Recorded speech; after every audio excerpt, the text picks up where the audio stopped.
aziz o'quvchilar, navbatni she'riy bosh qotirmamizga beramiz. Men sizlarga topishmog'imni aytaman, siz esa bosh qotirmadagi topasiz. Kelishdingmi? Kelishdik. Zarga sotilmas, zo'rga topilmas. Bizga tekindir, oltinga sotilmas.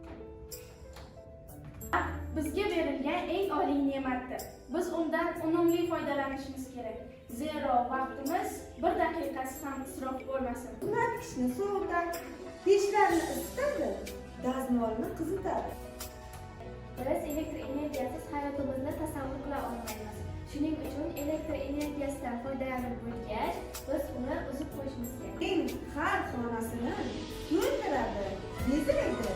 Kiyim, kitob, qozon, tovoq barini sarishtalaydi. Jihozlar uyimizda, maktabda mavjud. Biz bu jihozlarni qandaydir maqsadda foydalanamiz. Shunday ekan, biz jihozlarni asrashimiz, qadrlashimiz kerak. Qozonimiz ostida yonar oltin zarg'aldoq, pishir, kuydir qilishda yordamchidir u har joy. Gazdan unumli va ehtiyot bo'lib foydalanishimiz kerak. Uni behuda yoqtirmasligimiz lozim. Mening pazanda oyim oshxonamizda doim pishirarlar xilma-xil, yeganda yayraydi dil. Biz taomni o'zimizga yarasha suzib olishimiz kerak, aks holda taom isrof bo'ladi. Juda to'g'ri. Bizning boyligimiz u. Har narsadan qimmatli, qadrlashimiz darkor. Bo'lib qolmasdan bemor. Xo'p.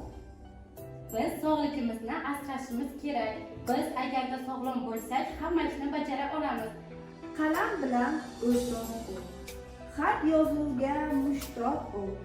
Paydo bo'lar daraxtdan, o'quvchiga o'rtoq u. Xo'p, qog'ozni asrashimiz kerak. Har yili o'qiyotgan shuning uchun biz qog'ozlarni tashlashimiz kerak. O'qish va yozish uchun ular menga yelkadosh, bilim egallashimga menga bular ko'makdosh. Xo'p, o'quv qurolini tashlashimiz kerak. O'quv qurollari bizni ilmning cho'qqisiga yetaklovchi ko'makdosh hisoblanadi. Shuning uchun biz o'quvchilar o'quv qurollarini yetab ishlatishimiz kerak. Global muammodir. Uni saqlab qolmoqli, zararlamagan holda kelajakka yetkazmoqli. Kunning global muammosiga aylanib borayotgan tabiatni asrash bizning ustuvor vazifalarimizdan biri hisoblanadi. Chunki bizning nafas olishimiz, sog'lom bo'lishimiz, uzoq umr ko'rishimiz uchun bizga toza havo zarur. Oqib kelar shaldirar, oyna kabi yaltirar. Usiz hayot bo'lmaydi, yer ham qoladi qaqrab. Suvni nima uchun asrashimiz kerak? Hozirgi kunda dunyoda 2 milliard odamga toza ichimlik suvi yetishmaydi. Shunday ekan, suvni bir tomosini ham asrashimiz kerak.